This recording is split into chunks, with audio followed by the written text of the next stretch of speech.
क्या ये इसी को अमन और चैन कहते हैं? कहीं नायब तहसीलदार फरमान जारी कर रहा है, कहीं तहसीलदार जारी कर रहा है। अपने उस कमिश्नर को भी समझाएं, वो इतना कंफ्यूज है। आज मैं उसका सुबह एक इंटरव्यू देख रहा था, कभी वो कहता है थोड़ी ज़मीन वाले के साथ नहीं छेड़ेंगे, ये आज नहीं छेड़ेंगे कल छेड़ेंगे। डिसमेंटल करने के लिए जा रहे हैं, हमारे खून का आखिरी कतरा भी लग जाएगा, हम इस कानून को नाफिज नहीं होने देंगे। जितने बड़े बड़े लैंड माफिया हैं उनके खिलाफ कार्रवाई करें। वो बड़े बड़े हैं, वो आपके पास बैठे हुए लोग हैं, वो कहीं बाहर नहीं है, वो सरकार में ही बैठे हुए हैं। कोई ब्यूरोक्रेट है, कोई मंत्री होगा। कुछ दिनों से हम देख रहे हैं पूरी स्टेट में अफरा तफरी का माहौल है। कहीं ना कहीं ये कहा जा रहा है जो स्टेट लैंड है, रोशनी लैंड है, इन तमाम जगहों पे जितना भी कब्जा है उस कब्जे को ख़त्म किया जाए और उस ज़मीन को खाली करवाया जाए। उन्हीं तमाम चीज़ों पे बहुत वक्त से हम देख रहे थे, हमारी जो लोकल लीडरशिप थी वो खामोश थी, लेकिन अब कहीं ना कहीं हमारे जो लोकल लीडरशिप है वो सामने आके बातचीत कर रही है। इन्हीं सब चीज़ों पे आज कांग्रेस के दिग्गज नेता जो कि पीर पंजाल में अपना एक बहुत बड़ा नाम रखते हैं, चौधरी अब्दुल गनी साहब ने आज एक प्रेस कॉन्फ्रेंस भी किया है। तो इन्हीं से जानने की कोशिश करते हैं आखिरकार वो इस ऑर्डर को किस तरह से देखते हैं। सबसे पहले वक्त देने के लिए बहुत बहुत शुक्रिया। चौधरी साहब, किस तरह से आप इस ऑर्डर को देखते हैं जो मरकजी एलजी सरकार ने यहाँ पे निकाला हुआ है इस वक्त? जो जम्मू कश्मीर यूटी की एलजी सरकार ने एक आर्डर निकाला है जिसमें काचराई, स्टेट लैंड और रोशनी एक्ट में जो ज़मीनें आई थी उनसे लोगों को बेदखल करने के लिए मुझे हैरानगी होती है। एक तरफ से रोशनी जो एक्ट है उसके खिलाफ, उसके हक़ में ये सरकार जो है सुप्रीम कोर्ट में इन्होंने केस दायर किया है, और दूसरी तरफ से ये यहाँ बेदखली का हुक्मनामा जारी करते हैं। उन लोगों से इन्होंने पैसे लेके रोशनी एक्ट बनाया, वो भी सरकारें थी जिन सरकारों ने लोग 1965 में, 1947 में, 1971 में या प्रॉक्सी वार में लोगों को बसाया गया। जो लैंडलेस थे, होमलेस थे, उन लोगों को इन्होंने ज़मीनें दी, प्लाट दिए और लोगों को कहा कि आप यहाँ बसो इन ज़मीनों के अंदर। लेकिन आज ये सरकार जो है इसने एक ऐसा फरमान, काला कानून नाफिज किया है जिसमें इन्होंने कहा कि रियासत जम्मू कश्मीर के कोना कोना में जो लोग बसे हैं उनको उन ज़मीनों से बेदखल किया जाएगा जो स्टेट लैंड, काचराई और रोशनी एक्ट के अंडर जो ज़मीनें आई हैं। मुझे हैरानगी है कि पिछले 35 साल से तकरीबन हमारी रियासत जो है वो आग में झुलस रही थी। यहाँ के लोगों ने बड़ी कुर्बानियाँ दी, यहाँ के लोगों ने बड़ी मुश्किलात और मुसीबत में दिन गुजारे, और इस सरकार ने जब 5 अगस्त 2019 को हमारी 370 दफ़ा को ख़त्म किया, उस वक़्त ये कहा गया था कि अब अमन का दौर आएगा, यहाँ खुशहाली होगी, यहाँ अमन और चैन से लोग रह सकेंगे। लेकिन मुझे हैरानगी है, क्या ये इसी को अमन और चैन कहते हैं कि आज घर घर के अंदर परेशानी है।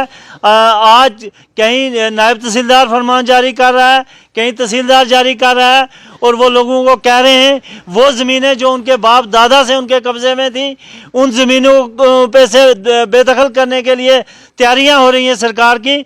मैं सरकार से यही मौदमाना गुजारिश करूंगा कि आप इस आर्डर को वापस लें।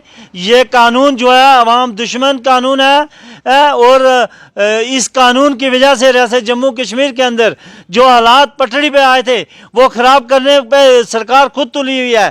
तो आप अपने उस कमिश्नर को भी समझाएं, वो इतना कंफ्यूज है। आज मैं उसका सुबह एक इंटरव्यू देख रहा था, कभी वो कहता है थोड़ी ज़मीन वाले के साथ नहीं छेड़ेंगे, ये आज नहीं छेड़ेंगे कल छेड़ेंगे। हम इनको एक ही बात कहते हैं, जो ज़मीनें पिछले 50, 60, 70 साल से लोगों के कब्ज़ा में हैं वो उनके पास रहनी चाहिए। जिस तरह बाकी सरकारों ने, इससे पहले भी सरकारें रही हैं, ये मुल्क जो है ये आज़ादी के बाद आज इस कदर इसने अगर तरक्की की है तो ये बीजेपी की देन नहीं है, बल्कि यहाँ सारी सरकारें थी।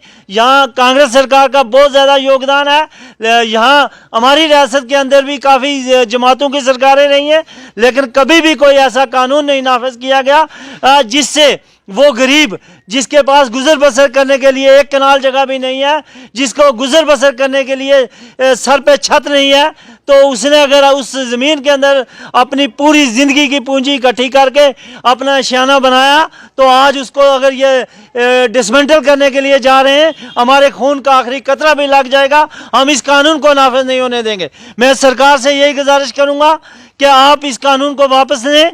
आप जितने बड़े बड़े लैंड माफिया हैं उनके खिलाफ कार्रवाई करें। वो बड़े बड़े हैं, वो आपके पास बैठे हुए लोग हैं, वो कहीं बाहर नहीं है, वो सरकार में ही बैठे हुए हैं। कोई ब्यूरोक्रेट है, कोई मंत्री होगा, लेकिन ये जो गरीब लोग जो बॉर्डरों पे हमेशा अपने वतन की जो है हिफाजत करते हैं, इन लोगों के साथ छेड़छाड़ ना की जाए। चौधरी साहब, बात कर रहे हैं डिस्ट्रिक्ट पुंछ की, तो उसमें 3 जगह ये ऑर्डर निकला। एक सुरनकोट में, एक तहसील हवेली पुंछ में निकला और एक बांडी चचिया में। जो हवेली की बात करें वहाँ पे 3 दिन की टाइमिंग दी गई है और बांडी चचिया में 7 दिन की। उन्होंने कहा कि इसके बाद अगर लोग अपनी जगह खाली नहीं करते तो वहाँ गवर्नमेंट खाली करवाएगी। अगर इस तरह की एंटी इंक्रोचमेंट ड्राइव यहाँ पे चलती है तो आपका नेक्स्ट स्टेप क्या होगा? हम एहतजाज करेंगे इसके खिलाफ, इस आर्डर के खिलाफ सड़कों पे आएंगे। लोगों के साथ जब तक इंसाफ नहीं होगा हम जदोजहद जारी रखेंगे। हम यही चाहते हैं कि सरकार लोगों को तंग ना करे। सरकार इसलिए नहीं होती, सरकार जो है वो लोगों से होती है, लोगों की वजह से होती है, लोगों की चुनी हुई होती है। लेकिन मुझे ये नहीं समझ आती कि ये सरकार क्या करने जा रही है। एक तरफ से इलेक्शन की बातें करते हैं, एक तरफ से ऐसे काले कानून नाफिज किए गए। आप देखो पिछले ही दिनों में इन्होंने एक और कानून नाफिज किया जो MG निरका का था, जिसके साथ यहाँ का बिल्कुल गरीब जो है वो जुड़ा हुआ है, जिसको 100 दिन की रोजगार मिलती थी, और इन्होंने क्या कहा कि उसको भी बायोमेट्रिक सिस्टम कर दिया। एक तरफ से आप 227 रुपये उसको दे रहे हैं दिन का, और दूसरी तरफ नेटवर्क भी नहीं है। आपका एक GRS है, वो कितने एरिया में जाएगा और जाके वो वहाँ बायोमेट्रिक जो है वो अटेंडेंस जो है उन लोगों की लेगा। ये सारी स्कीमें जो हैं अवाम दुश्मन है।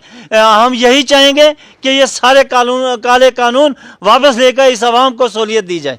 तो नाजरीन, ये थे हमारे साथ DDC मेंबर चौधरी अब्दुल गनी साहब। एक बार फिर से हम इनका शुक्रिया अदा करते हैं, इन्होंने अपना कीमती समय निकाला और हमारे प्रोग्राम में शिरकत की। उम्मीद है आपको हमारा प्रोग्राम पसंद आएगा। हमारी मजीद वीडियोस देखने के बाद बने रहें। खुदा हाफिज़।